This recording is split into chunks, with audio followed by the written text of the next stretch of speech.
মৌমিতার উপরে ঝাঁপিয়ে পড়ে 18 থেকে 20 জন নির্মম ভাবে তাকে ভোগ করে। তার শরীরের মধ্যে 113টি কামড়ের দাগ পাওয়া যায়। তার গলার এই হাতটা ভেঙে যায়। তার শরীর থেকে 150 গ্রাম বীর্য পাওয়া যায়। তার একটি সুন্দর সাজানো গুছানো জীবন ছিল। হঠাৎ করে একদিন দুপুরবেলা খাবার শেষে তার বান্ধবীরা বলল, চলো একটু বিশ্রাম নিতে যাই। সেই বিশ্রাম নেওয়াটাই যে তার জীবনের শেষ বিশ্রাম হবে সেটা মৌমিতা কখনো চিন্তাও করতে পারেনি। তারই মেয়ে বান্ধবী দুজন কলিগ তাকে ওইখানে নিয়ে যায়। এক পর্যায়ে কিছু সংখ্যক ছেলেরা ওইখানে চলে আসে। তার কলিগ বান্ধবী তাকে এইভাবে গলার মধ্যে ধরে, অন্য একজন বান্ধবী তার পায়ের মধ্যে ধরে। এরপর নির্মম ভাবে একের পর এক হায়নার দল তার উপরে নির্মম অত্যাচার চালায়। মৌমিতা চিৎকার করে কাঁদিতে চাহিয়াও করিতে পারেনি চিৎকার, কারণ তার গলার কণ্ঠস্বরটা আগে বন্ধ করে রাখা হয়েছে। 30 সেকেন্ডের অধিক সময় ধরে কারো গলার মধ্যে চেপে রাখা হইলে তার চোখ দিয়ে রক্ত বের হয়ে যায়। হ্যাঁ, মৌমিতার চোখ থেকে ঝরার কথা ছিল পানি, তবে ঝরেছে রক্ত। মৌমিতা শুধু তাকিয়েছিল তার মেয়ে বান্ধবী কলিকের দিকে। বারবার শুধু চোখের ইশারার মাধ্যমে বোঝাতে চেয়েছিল, তুমি একজন মেয়ে, আমিও মেয়ে। কিভাবে একজন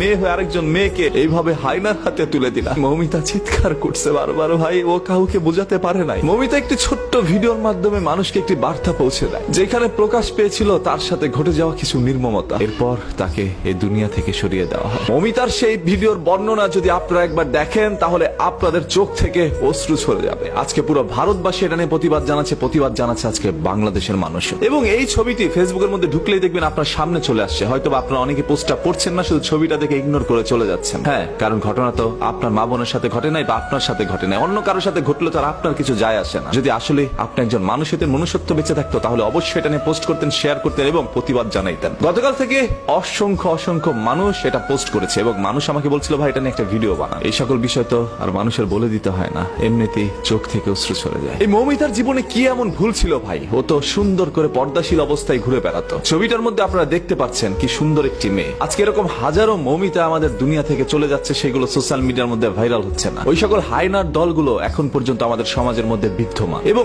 আপনার এই মেয়ে বান্ধবী কতটা নিকৃষ্ট হতে পারে, আপনার মেয়ে বান্ধবী একজন মেয়ে হয়ে আপনাকে এইভাবে হায়নাদের হাতে তুলে দিতে পারে, সেটা হয়তোবা কখনো আপনি আমি কেউ চিন্তা করতে পারি না। এটা কখনো আমাদের বোধগম্য নয় যে এরকম কোনো কিছু আমাদের সাথে ঘটতে পারে। তার উপরে কোনো না কোনো বাঙালি ঝাঁপিয়ে পড়েছিল, সেটা এই পারের হোক আর ওপারের হোক। আজকে আমি একজন বাঙালি হিসাবে লজ্জিত। আজকে কণ্ঠস্বর দিয়ে কোনো শব্দ ব্যবহার হচ্ছে না, কারণ আমি মৌমিতার সেই বর্ণনার ভিডিওটি এখনো ভুলতে পারি না। আমার চোখে বারবার সেই দৃশ্যটি ভেসে আসছে। কি নির্মম ভাবে একজন মানুষকে এইভাবে দুনিয়া থেকে সরিয়ে দিতে পারে তারা। শুধু তাকে ভোগ করে সীমাবদ্ধ ছিল না, তার শরীরের মধ্যে 113টি কামড় দেয়, যেটা কোনো হায়না হয়তো বা ছিঁড়ে খাওয়ার সময় দেয় না। হায়না তার পেটের ক্ষুধার জ্বালায় হয়তো বা শিকার করে খায়, সেটা তার খাদ্য। ওরা কেন মৌমিতাকে ভোগ করলো? এই মৌমিতার পৃথিবী থেকে চলে যাওয়ার দৃশ্যটা এর চেয়ে ভালো তো হইতে পারত। এরকম নির্মম ভাবে কারো যেন পৃথিবী থেকে চলে যেতে না হয়। কোন আক্রোশ থেকে এই ধরনের কাজগুলো করছে, কোন ক্ষোভ থেকে এই ধরনের কাজগুলো করছে, সেগুলো হয়তো বা বেরিয়ে আসবে। তবে আজকে যারা পথে নেমেছেন, এটার বিচার চাচ্ছেন, আপনাদের প্রত্যেকের কাছে একটা অনুরোধ করছি ভাই, যতক্ষণ না পর্যন্ত সেই সকল অপরাধীর সর্বোচ্চ শাস্তি দেওয়া না হবে প্রকাশ্যে, ততক্ষণ পর্যন্ত আপনার রাস্তায় অবস্থান করবেন। যে যেখান থেকে পারেন এটা নিয়ে তীব্র প্রতিবাদ জানান। আদারওয়াইজ